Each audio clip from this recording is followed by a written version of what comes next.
Hola, hola, ¿cómo están? Son todos muy bendecidos en Cristo Jesús. Damos gracias a nuestro Padre Celestial que nos permite compartir un domingo más esta palabra del Señor para cada uno de ustedes. O bien el día en que tú te conectas en nuestros canales. Y quiero, antes de entrar a la palabra, recordarles que en este mes de junio tenemos el último sábado de este mes a las 6:30 de la tarde, reunión presencial en nuestro templo de nuestra juventud. Si usted tiene 13, 15, 18, 20, 25 años, aún más, puede asistir a nuestra reunión juvenil. Es un tiempo de alabanza, de adoración, enseñanza de la palabra, oración, un tiempo de compartir, todo dentro de las normas de la higiene, lavamiento de manos, tapabocas, todo en el orden, pero nuestra juventud se reúne, juventud con propósito. Y si tú eres joven y nunca has experimentado una reunión juvenil, ven a nuestra iglesia Ciudad Bendición, situados en Los Ángeles de Santo Domingo de Heredia.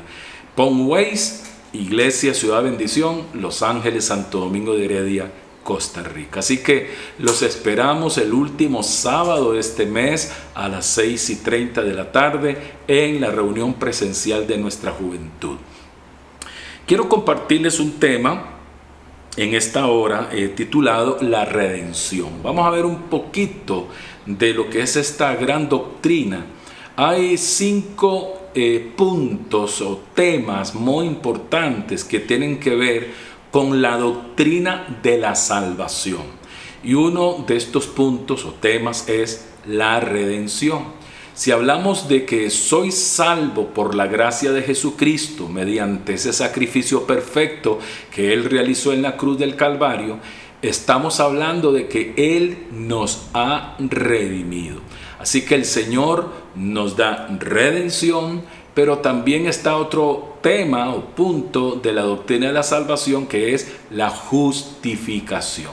Entonces la justificación es todo un tema de estudio también en las Sagradas Escrituras. Está también la santificación. Este es un tercer punto dentro de la doctrina de la salvación. Y es muy hermoso cuando estudiamos la santificación, porque va en 3 tiempos o fases. La santificación en el momento isofacto, que somos santificados, separados para Dios, ya somos santos. De hecho, cuando Pablo escribe sus cartas, dice a los santos que están en Corinto, a los santos que están en Éfeso, a los santos que están en Galacia. Y a pesar de nuestras imperfecciones de la carne, nos dice santos, porque a través de su sangre y por el poder de su espíritu nos ha santificado. Entonces la santificación, que es parte de la doctrina de la salvación, es inmediata, pero a la vez está la segunda, que es la santificación en proceso continuo, que Él me santifica hoy, me santificó ayer, me santificará mañana, que estoy en un proceso de santificación diario, continuo, y voy experimentando transformación. Y Pablo lo declara, que somos transformados de gloria en gloria. Es un proceso de gloria en gloria a la imagen de su Hijo Jesucristo. Y luego está la santificación futura, cuando ya Cristo venga y glorifique nuestros cuerpos. El poder de la resurrección absorberá este cuerpo de carne en debilidad para darnos una morada nueva, un cuerpo nuevo, espiritual y glorioso, semejante al cuerpo de la gloria de Cristo. Y otro punto de la doctrina de la salvación está la redención, santificación, justificación, la regeneración. O sea, la transformación radical que experimenta un hombre o una mujer cuando tiene ese encuentro personal con Jesucristo. Cuando Cristo nos encuentra en el camino de la vida y experimentamos su salvación, entonces experimentamos regeneración, una transformación radical. Eso no significa un cambio total, porque entonces se va a contradecir el punto de la santificación continua, que nos va limpiando, nos va santificando, nos va transformando en el proceso de la vida. Pero sí se experimenta un cambio radical. Hay cosas en las que son de inmediato que experimentamos un cambio, y eso es regeneración. Y otra palabra clave en la doctrina de la salvación es la palabra glorificación. De tal manera que aunque cuando hablamos de la glorificación lo hablamos en futuro, cuando Cristo venga y glorifique este cuerpo, más desde la perspectiva del Padre Dios, del Padre Celestial, Él ya nos mira glorificados a través del sacrificio de su Hijo. Por eso Pablo, cuando escribe su carta a los romanos, dice que el que nos llamó es el mismo que también nos santificó, y es el mismo que nos justificó, dice, y es el mismo que nos glorificó. Lo da como por un hecho. Ya delante del Padre, a través del sacrificio de su Hijo, ya estamos glorificados. Así que el Padre no está como con nervios ahí en el trono de que de repente ese hijo se le descarríe y deje de ser hijo. Un hijo nunca deja de ser hijo, aun cuando éste desobedece. Cuando desobedece, pues entra en el proceso de la disciplina, y así el Padre nos disciplina, porque en el camino nos va enderezando, nos va alineando para que seamos hijos obedientes, porque ya no somos hijos de las tinieblas, ahora en Cristo somos hijos de luz. Ahora bien, de estos 5 puntos quiero hablar un poquito de el punto de la redención. En Efesios 1:7 la palabra dice: en quien tenemos redención, hablando de Jesucristo, en quien tenemos redención por su sangre, el perdón de pecados según las riquezas de su gracia. La palabra redención tenemos que definirla. ¿Qué significa?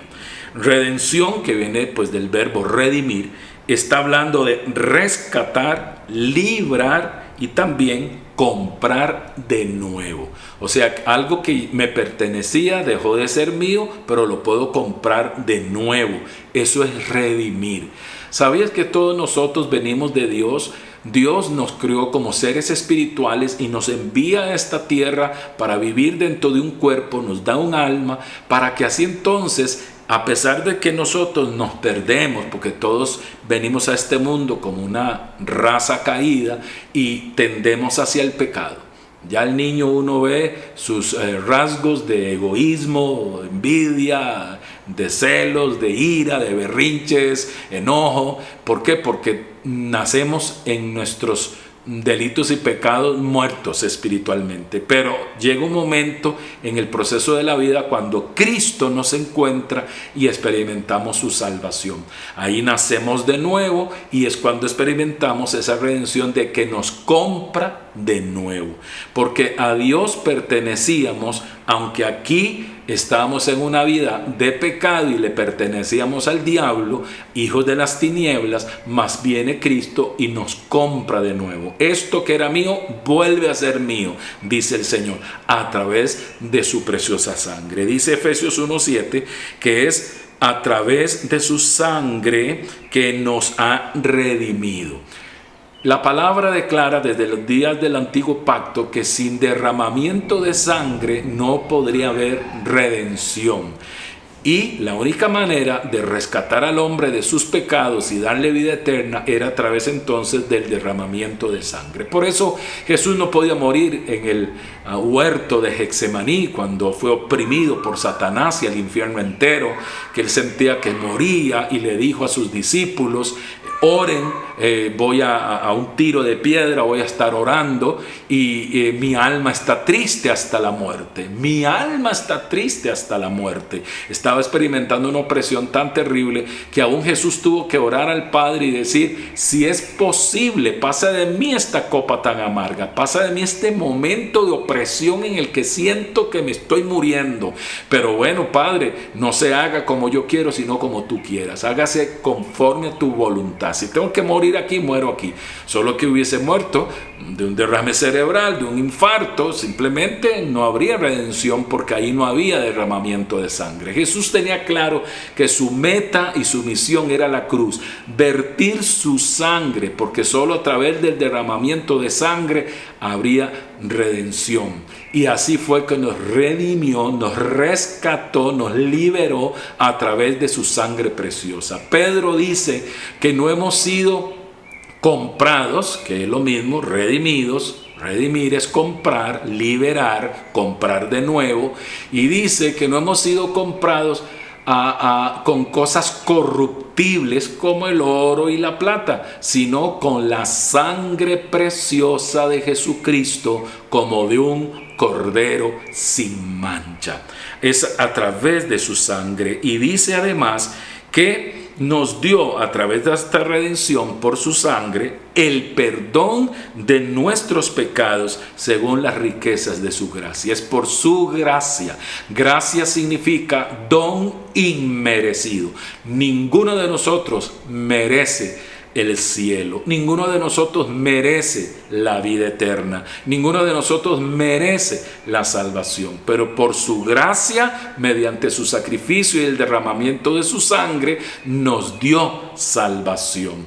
No merecemos, eso es gracia, don inmerecido. Y misericordia es que nosotros no recibimos las cosas que sí merecemos. Merecemos el infierno, merecemos el castigo, merecemos la condenación eterna, pero no nos lo da por su misericordia. Así que somos redimidos, salvados por su gracia y por su misericordia. Eso no significa que no tenga que verse el resultado en la vida de una persona que dice ser salva por su gracia.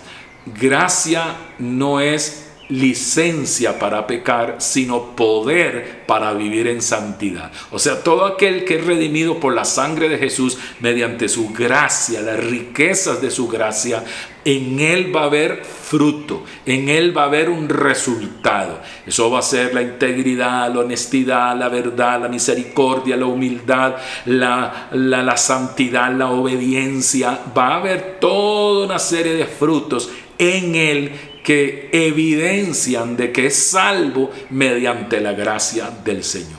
No es decir, soy salvo, siempre salvo y seguir en una vida mundana, pecaminosa como siempre. No tiene que darse, como decíamos, habían 5 palabras y una de ellas es regeneración, un cambio radical. Otra es santificación. El momento que es santificado ipso facto le pertenece a Dios, pero a la vez la santificación de un proceso continuo y diario hasta que Cristo venga y nos santifique en este cuerpo que ha de ser glorificado. Ahora entonces vemos que tiene que haber fruto, que tiene que haber un resultado de esa persona que ha sido salvada mediante las riquezas de su gracia. Decíamos que redimir es rescatar, librar y comprar de nuevo. Si usted toma su tiempo en algún momento y lee Levítico capítulo 25, desde el verso 25 lee hasta el final y todo el capítulo 26 hasta llegar al capítulo 27, o solamente los versos, con solo que lea los versos del 25 al 27 de Levítico 25, del 25 al 27, usted va a ver ahí que dentro de la ley de Moisés, que era todo como un código civil y toda una serie de cosas, de mandamientos que tenían que ver con la familia, con lo civil, con la agricultura, con el ganado, con lo moral, con lo espiritual, en fin, la ley de Moisés, aquellos 613 mandamientos. Y dice que Dios estableció que todo primogénito le pertenecía al Señor, de cualquier tipo de animal. Pero bueno, para las personas y para las familias habían animales que eran de mayor valor, no por el dinero, el valor de dinero, sino porque eran animales de trabajo. Por ejemplo, un asno. Si ellos tenían un asno que era un primogénito, Dios les permite dentro de esa ley poner un cordero, entregar un cordero para redimir al asno. O sea que la familia dice, mira, yo tengo asnos y yo soy aquí el que está reproduciendo asnos y son importantes para el trabajo. Y es más fácil dar un cordero, porque un cordero no es para el trabajo, pero un asno sí. Un asno lleva cargas pesadas y ellos tenían que cargar sus canastos con la cebada o el trigo, los sembradíos, los frutos de de su agricultura. Un asno era muy valioso. Entonces el Señor dice, ¿quieres redimir ese asno primogénito? O sea, comprarlo para ti, dame un cordero. Vea qué bonito, cómo Dios establece en la ley y le da ciertos permisos para mostrar el significado de la redención, porque Dios estaba pensando en el futuro. Nosotros que le pertenecíamos a Dios, pero que ahora estábamos perdidos y muertos en nuestros delitos y pecados, éramos hijos de las tinieblas y de la desobediencia, pero Dios iba a enviar a su Hijo para vertir su sangre en la cruz y comprarnos de nuevo, para que le perteneciéramos a Él de nuevo, porque desde la eternidad ya le pertenecíamos. Así que habían cosas, también propiedades. Por ejemplo, si alguien estaba en una situación fuerte, económica, y esta familia dice, bueno, pero lo que tengo es un terreno aquí, y allá hay una familia más pudiente, pero yo necesito vender ese terreno para resolver esta situación. Y ellos vendían el terreno. Y entonces dice que durante un año tenía ese terreno el poder de redención. O sea que esta familia durante un año podía hacer sus ahorros, sus ganancias y ver de nuevo cómo regresaban de la persona que le había vendido el terreno y le decía, mira, aquí tengo lo que usted me dio por el terreno. Y esa persona no podía decirle, no, tenía un año. Así que durante el año podía sembrar y todo en ese terreno, pero no construir, porque él iba a redimirlo. Si después de un año no podía redimirlo, ya perdía el terreno. Luego, las casas que eran en campos abiertos también se podían redimir. Si yo vendía esa casa, tenía un tiempo en el que yo podía luego venir y comprarla de nuevo, o sea, redimirla. Pero las casas que estaban amuralladas, en ciudades amuralladas, dice, no las puedes redimir. La vendiste, la perdiste para siempre. O sea, vea cómo hay cosas que podían ser redimidas dentro de la ley y otras que simplemente se perdían.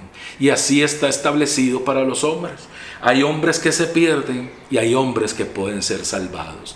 Todo aquel que se pierde es el que escuchó el Evangelio, las buenas noticias de salvación, las buenas noticias del reino de Dios, y lo rechazó. Lo rechazó conscientemente. El Espíritu Santo alumbró ese corazón para darle entendimiento del plan de salvación de aquel cristiano que le visitó, que llegó a su trabajo o en su casa, donde quiera, le habló el plan de salvación.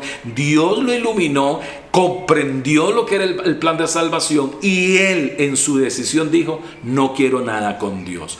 Hay gente que se pierde, que no va a ser redimida definitivamente y su destino es la condenación eterna. Pero hay otros que al ser iluminados proceden al arrepentimiento y el arrepentimiento es otorgado por Dios y creen en Jesús de todo corazón y creen porque les es impartida la fe de Cristo, como dice Efesios 2:8, porque por gracia sois salvos por medio de la fe y esto no es de vosotros, no es vuestra fe, como en los días de la ley. Habacuc dice, el justo por su fe vivirá, pero Pablo cambia el su por la en el nuevo pacto y dice el justo por la fe vivirá, no por su, sino por la. Y es la fe de Cristo que nos es dada para creer. Y nos es otorgado el arrepentimiento para un cambio de mente, un cambio de actitud y volvernos a Dios. Porque arrepentimiento no es que si llora no, eso puede ser remordimiento.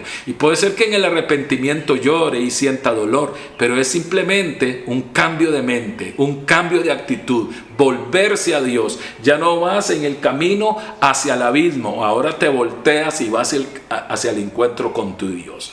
Eso es arrepentimiento y eso es otorgado por Dios y es ahí donde ese hombre, esa mujer experimenta salvación y ha experimentado ese punto específico de toda la doctrina de la salvación y es la palabra redención.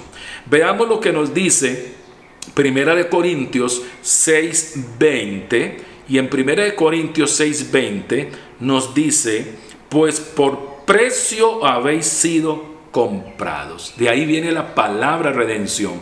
Redención es liberar, comprar, rescatar, comprar de nuevo. Y dice pues por precio. ¿Qué precio? El precio de la sangre de Jesús.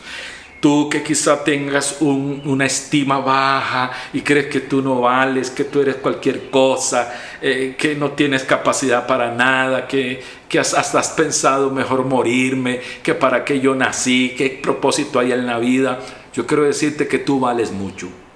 Tú vales la sangre de Jesús. Tú vales el sacrificio de Jesús. Cuando Cristo vino en esa carne llamada Jesús, en ese cuerpo llamada Jesús, vino para pensar en ti, vino pensando en ti para salvarte. Ya Dios estaba pensando en ti desde la eternidad. Dios tiene un plan para tu vida. Tú vales la sangre de Jesús y con su sangre te compró. Habéis sido comprados, dice. Por tanto, glorificad a Dios en vuestro cuerpo y en vuestro espíritu, los cuales son de Dios. He sido redimido. He sido comprado con su sangre, pues entonces ahora yo debo glorificar a Dios, no solo en el plano espiritual, sino también en el plano físico. Mi cuerpo, que antes estaba entregado al pecado, a los malos hábitos, a las prácticas que no van de acuerdo a los principios del reino de Dios, de la palabra de Dios. Ahora entiendo que mi cuerpo completo, mi cabeza, mi tronco, extremidades, órganos sexuales, todo mi ser corporal le pertenece al Señor y debo glorificarlo con mi cuerpo y también con mi espíritu, porque soy espíritu, tengo un alma y vivo dentro de un cuerpo. Todo mi ser tripartito debe de exaltar a Dios y de glorificarlo, porque a precio de su sangre preciosa Él me compró. Y dice 1 Corintios 7:23 de la siguiente manera. Vamos a ver el 7:23, nos dice así: comprados fuisteis por precio. Vuelve a repetir Pablo aquí en esta carta: no os hagáis esclavos de los hombres.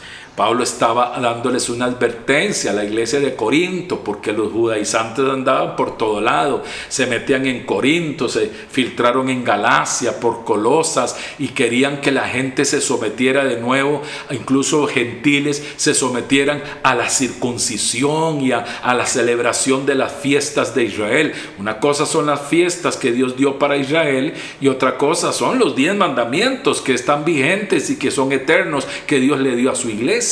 Entendiendo que hoy Cristo es nuestro reposo y que vivimos en un continuo séptimo día. Y pastor, y si yo honro a Dios el viernes al atardecer, el sábado al atardecer, excelente. Tú con tu familia reconoces el reposo que es el sábado, por supuesto, y que exaltas a Dios como creador y exaltas al Señor, quien te dio una nueva creación. No solo es exaltar a Dios como el creador y gozarse por la creación, que es hermosa, las estrellas, la luna, el sol, las montañas, los ríos y los mares, y exaltar a Dios como creador. No solo es recordar que en 6 días Dios hizo toda esa obra de creación y que en el 7º descansó, sino también la nueva creación que somos hoy en Cristo Jesús. Y luego entonces, si vas el domingo a la casa del Señor, vas el domingo como lo hacía también la iglesia del primer siglo, que se dice la palabra en Corintios, que se reunían el primer día de la semana, que por supuesto es el domingo, pero que están vigentes: no adulterarás, no mentirás, no robarás, no fornicarás, no cometerás adulterio, no codiciarás la mujer de tu prójimo, la casa de tu prójimo, honra a tu padre y a tu madre, no tendrás dioses ajenos delante de mí, no te postrarás ante ellos, no tendrás ninguna imagen ni estatua, soy un Dios celoso. Por supuesto, Éxodo 20, los 10 mandamientos, el decálogo, la ley de Dios vigente, pero no así la ley de Moisés. Esos 613 mandamientos, ritos, ceremonias, liturgias, Cristo la abolió en la cruz del Calvario. Y hoy no necesitas ni celebrar las 7 fiestas, y si las celebras es para una enseñanza y de una aplicación en Cristo, pero no como regla de fe. Porque si celebramos la fiesta de la Pascua, ¿cómo vamos a sacrificar un cordero y asarlo al fuego si ya el cordero fue sacrificado, que es Cristo el Señor? Y Pablo dice: Cristo es nuestra Pascua. Y ese principio es un principio divino. Cristo es nuestra Pascua, pues Cristo es nuestro Pentecostés, porque ya el Espíritu de Cristo fue derramado y está hoy en la iglesia. fue derramado el día de Pentecostés, ¿sí? Donde estaban celebrando la fiesta de Pentecostés, pero la iglesia estaba en oración y fueron llenos del Espíritu Santo en la fiesta de Pentecostés.